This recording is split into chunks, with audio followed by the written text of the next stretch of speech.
کل بھی جب فواد صاحب ہمارے پروگرام میں تھے اس وقت بھی میں نے ان سے یہی کہا تھا کہ اس طرح خاندانوں کو دھمکیاں نہیں دینی چاہیے.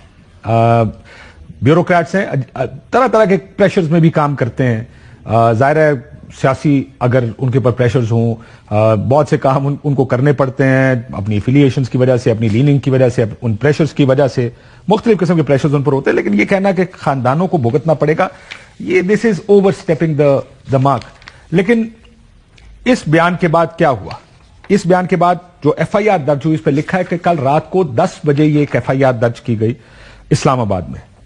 10 بجے کی ایف آئی آر کے بعد 5:46 پہ یہ معافی چاہتا ہوں یہ وقوع ہوا جس کے بارے میں جو پریس کانفرنس فواد چودھری صاحب کی تھی. صبح 6 بجے ان کو لاہور سے اٹھا لیا گیا. سو یہ تیزی اتنی دکھائی گئی اس میں کہ پولیس نے ایف آئی آر درج کی, یہاں سے پولیس لاہور گئی اور اس کو گرفتار کر لیا گیا. عدالت میں گیا معاملہ, جب ہائی کورٹ میں کیس گیا تو ہائی کورٹ نے فواد چودھری کو عدالت میں پیش کرنے کا حکم دیا. اس وقت فواد چودھری لاہور میں موجود تھے. جب عدالت کا حکم آ گیا اس کے بعد فواد چودھری کو لاہور سے اسلام آباد شفٹ کرنا شروع کیا گیا. یہ آپ دیکھ سکتے ہیں فاروق حبیب صاحب گاڑی کے سامنے آئے جب فواد چودھری صاحب کی گاڑی اس میں ان کو شفٹ کیا جا رہا تھا, اور کہا کہ کس طرح عدالتی حکم موجود ہے, عدالت کے حکم کی خلاف ورزی ہو رہی ہے. یہ توہین عدالت ہے کہ فواد چودھری کو لاہور کی حدود سے شفٹ کیا جا رہا ہے, جبکہ لاہور ہائی کورٹ کا حکم اس وقت جب تک وہ لاہور کی حدود میں تھے ماننا لازم تھا پولیس کے لیے. یہ تمام معاملہ ہوا, واقعہ ہوا, نعرے بازی کی فاروق حبیب نے, لیکن پولیس اہلکاروں نے دھکے دے کر سائڈ پر کیا اور فواد چودھری کو لاہور ہائی کورٹ کے حکم کے باوجود اسلام آباد شفٹ کر دیا گیا. اب اسلام آباد میں وہ عدالت میں پیش کیے گئے ہیں اور 8 دن کا ریمانڈ مانگا گیا ہے. جب یہ گرفتاری ہوئی, جیسے میں نے کہا کہ فواد چودھری صاحب کا جو بیان ہے قابل اعتراض بیان ہے. اس طرح خاندانوں کے اوپر, فیملیز کے اوپر کسی بیوروکریٹ, کسی کی بھی, جب آپ سیاستدان ہوں تو آپ کو نتائج کی یا سنگین نتائج کی دھمکیاں دینا تھوڑی سی بہت زیادتی ہے. پولیٹیشنز کو اس میں شامل اور ملوث نہیں ہونا چاہیے. لیکن اس ملک میں ایک اور نئی روایت چل پڑی ہے, جو شخص بات کرے اس کے اوپر بغاوت کا مقدمہ کر دو, اور فواد چودھری صاحب پر بھی بغاوت کا مقدمہ کر دیا گیا ہے. آج پریس کانفرنس کی مریم اورنگزیب صاحبہ نے, جب میں حکومتی پریس کانفرنس سے سنتا ہوں تو ایسا لگتا ہے کہ جیسے یہ کوئی سلیکٹڈ ایمنیزیا, یہ بھولنے کی بیماری ہے, جو ان کو جو کچھ بھی یاد رہتا ہے وہ 9 مہینے سے پہلے کی چیزیں یاد ہیں. 9 مہینے, پچھلے 9 مہینے میں کیا ہوا یہ چیزیں ان کو یاد نہیں ہیں. مریم اورنگزیب صاحبہ نے بڑی دہائیاں دی کس طرح خواتین کو گرفتار کیا گیا. میڈیا کے اوپر عمران خان صاحب کے دور میں کیا ہوا, جو ہوا جو غلط ہے وہ غلط ہے. اگر میڈیا کا کریک ڈاؤن کیا گیا, لوگوں کو گرفتار کیا گیا تو غلط ہے. لیکن مجھے پریشانی اس بات کی ہے کہ ان کو یہ بھول گیا کہ پچھلے 9 مہینے میں ان کی حکومت نے کیا کچھ کیا ہے. تو وہ جو مریم اورنگزیب صاحبہ فرما رہی ہیں ذرا وہ بھی سنیے, اور ساتھ ہی آپ کو دکھاتے ہیں کہ ان کے دور میں پچھلے 9 مہینے میں کیا کیا ہوا. یہ فاشزم کرنا, اختیارات کا ناجائز استعمال کرنا, ریاست کی طاقت کو استعمال کرنا جو ہے وہ عمران خان صاحب نے عملی اس کا نمونہ پیش کیا. 2018 سے لے کر 2022 تک لوگوں کی بیٹیوں کو, لوگوں کی بہنوں کو گھسیٹا گیا, ہسپتالوں میں گھسیٹا گیا, جیلوں میں باپ کے سامنے بیٹی کو گرفتار کیا گیا. اسی طرح شہباز شریف صاحب کو اریسٹ کیا گیا, ان کی بیٹی کی گھر کی 4 دیواری پھلانگ کر نیب کے اراکین اور پنجاب پولیس نے ان کے گھر پر دھاوا بولا, ان کی بیٹی کے گھر کے اوپر. شاہد خاقان عباسی کو گرفتار کیا گیا, میں ان کے ساتھ گاڑی کے اندر بیٹھی ہوئی تھی. بغیر وارنٹ کے گرفتاریاں ہوئیں.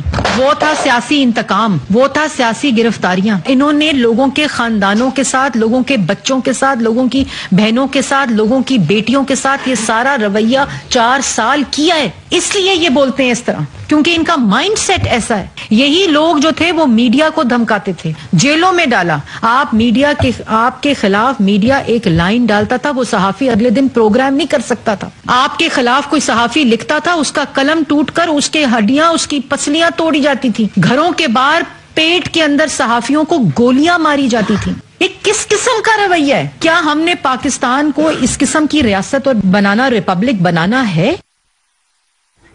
اور جس قسم کی بنانا ریپبلک بنانے کی بات مریم اورنگزیب صاحبہ کر رہی تھی, مجھے یقین ہے کہ اگر وہ یہ دیکھیں جو ہم نے ان کے ساتھ دکھایا ہے تو یہ بنانا ریپبلک اگر اس وقت تھی تو آج بھی یہ بنانا ریپبلک ہے. اگر اس وقت فسطائیت تھی تو فسطائیت کی نئی مثالیں آپ نے قائم کی. یہ نیا ورژن آ گیا فسطائیت کا, فیشزم 2.0 جس کو آپ متعارف کرا رہے ہیں. ارشد شریف کی شہادت جس کے بارے میں خود سارے کہتے ہیں کہ سازش پاکستان میں ہوئی. کس طرح ARY کا لائسنس ریووک کیا گیا, اس کے ہیڈ آف نیوز کو گھر میں دروازے توڑ کر اس کو گرفتار کیا گیا. جو گرفتاریاں کی وہ ساری آپ کے سامنے ہیں. ارشد کو پاکستان چھوڑ کے جانا پڑا کیونکہ اس کے خلاف آپ کی حکومت میں 16 FIR ہوئی. صرف وہ واحد نہیں ہے, صابر شاکر کے خلاف ہوئی, سمیع ابراہیم کے خلاف ہوئی, عمران ریاض خان کے خلاف ہوئی, ARY کی انتظامیہ کے خلاف ہوئی. یہ سب کچھ آپ کے دور میں ہوا. نہ صرف یہ بلکہ جو سیاسی گرفتاریاں ہیں وہ بھی جاری ہیں. اگر یہ جس طرح فواد چودھری صاحب, اگر یہ انہولی ہیسٹ نہ دکھایا جائے, کرے گا آپ اپنی کاروائی کریں بالکل, لیکن ایک ڈیو پروسیس آف لا کے تحت کریں. یہ آپ بھی دیکھ رہے ہیں, صبح سے ہم بھی دیکھ رہے ہیں کہ ہائی کورٹ نے آرڈر کیا اس کو پیش کرنے کا. وہ لاہور کی یعنی پنجاب کی حدود میں موجود ہیں. آج انہوں نے IG اسلام آباد کو بلایا, وہ عدالت میں پیش نہیں ہوئے. لاہور میں ہونے کے باوجود, اس حکم کے آنے کے باوجود کہ اس کو پیش کیا جائے, اس کو زبردستی آپ نے موٹر وے پہ چڑھایا اور اسلام آباد پہنچا دیا اور عدالت میں پیش کر دیا. کم از کم پروسیس آف لا کو ضرور فالو کیا جائے. کوئی یہ نہیں کہتا کہ دھمکیاں ٹھیک ہیں. دھمکیاں کسی کو دی گئی دھمکیاں ٹھیک نہیں ہیں. دھمکیاں اگر دی گئی ہیں, FIRs کرنی ہے بالکل کریں, لیکن اس میں جب آپ بغاوت, میں شاید اعتزاز احسن صاحب نے کہا کہ کب سے الیکشن کمیشن آف پاکستان ریاستی ادارہ ایسا بن گیا کہ اور ان کے پاس تو توہین الیکشن کمیشن کا اختیار تو ان کے پاس موجود ہے. وہ اپنا توہین الیکشن کمیشن کا اختیار استعمال کرتے, فواد چودھری صاحب کو بلاتے, جیسے کہ پہلے بھی توہین الیکشن کمیشن کے کیسز میں عمران خان صاحب کو, اسد عمر صاحب کو اور عمران خان صاحب کو بلایا گیا تھا. لیکن جب FIR کاٹنی شروع کر دیں اور ان FIRوں میں آپ سیڈیشن کے مقدمات ڈالتے ہیں, اس سے سیاسی انتقام کی بو آتی ہے. یا تو آپ یہ فیصلہ کر لیں کہ یہ جائز ہے. اگر آپ نے اس کو جائز بنانا ہے تو پھر جو بھی اگلی حکومت آئے وہ سب کے لیے جائز ہو جائے گا. لیکن اگر آپ پچھلے 3.5-4 سال جو گفتگو کرتے رہے, جو بیان بازی کرتے رہے, اس میں تو یہ تھا کہ گرفتاریاں سیاسی بنیادوں پر نہیں ہونی چاہیے. اگر وہ اس وقت کے بیانات تھے اور حکومت میں آپ کی پوزیشن بدل جاتی ہے تو وہ دوسری بات ہے. ایک اور انہوں نے جو دھمکیوں کی بات کی کہ دھمکیاں بہت دی گئی, فواد صاحب نے دھمکیاں دی گئیں, تو یہ دھمکیوں کا سلسلہ کوئی پاکستان میں نیا ہے؟ ذرا سنیں کہ مسلم لیگ نون کے لوگ کیا کیا دھمکیاں, اور میں پھر یہ کہوں گا کہ کسی کی دی ہوئی دھمکی جائز نہیں. فواد چودھری صاحب نے بھی جو گفتگو کی, جیسے میں نے کہا کل میرے پروگرام میں تھی, وہ نامناسب گفتگو ہے. لیکن یہ سنیں کہ کچھ اور نامناسب گفتگو بھی موجود ہے اس وقت, جو ماضی میں آپ کے لوگ, اور اتنے تھوڑے سے ٹائم میں ہم تھوڑا سا اکٹھا کر سکے بھی, اور بھی آپ کو بہت سارا کچھ سنا دیں گے.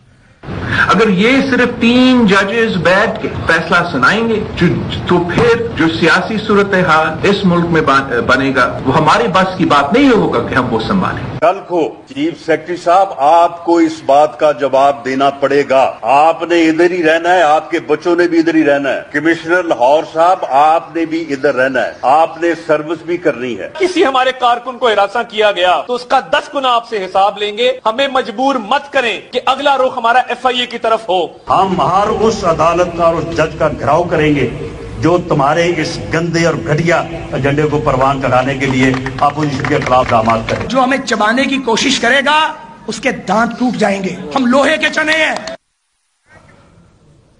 ایک بڑی لمبی تاریخ ہے دھمکیاں دینے کی. جیسے 3-4 چیزیں سنائی, اس میں عدلیہ کو بھی دھمکیاں دی گئی ہیں, پولیس کو, FIA کو, انتظامیہ کو, چیف سیکرٹری, دوسرے لوگ. یہ پاکستان کی, ایسا لگتا ہے کہ پاکستان کے بیانیے کا ایک حصہ ہے. جو بھی سیاسی جماعت اپوزیشن میں ہوتی ہے اس پر کریک ڈاؤنز ہوتے ہیں, اور اس کا جواب ایسے ہی ہم نے سنا ہے تمام سیاسی جماعتوں کو دیتے ہوئے.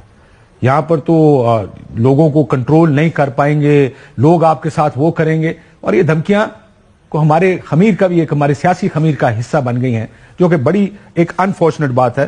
جیسا مریم اورنگزیب صاحبہ نے ایک پوری تفصیل بتائی میڈیا کے ساتھ کہ عمران خان صاحب کے دور میں کیا ہوا, اور میڈیا جس نے بھی کیا عمران خان صاحب کے دور میں بھی غلط ہوا. صحافیوں کو نوکری سے نکلوایا گیا, غلط. کسی کو گرفتار کیا گیا, غلط. کسی کو اٹھوایا گیا, غلط. ہتھکڑیاں لگیں, غلط. اور اس میں بھی کہتے تھے کہ یہ غلط ہے.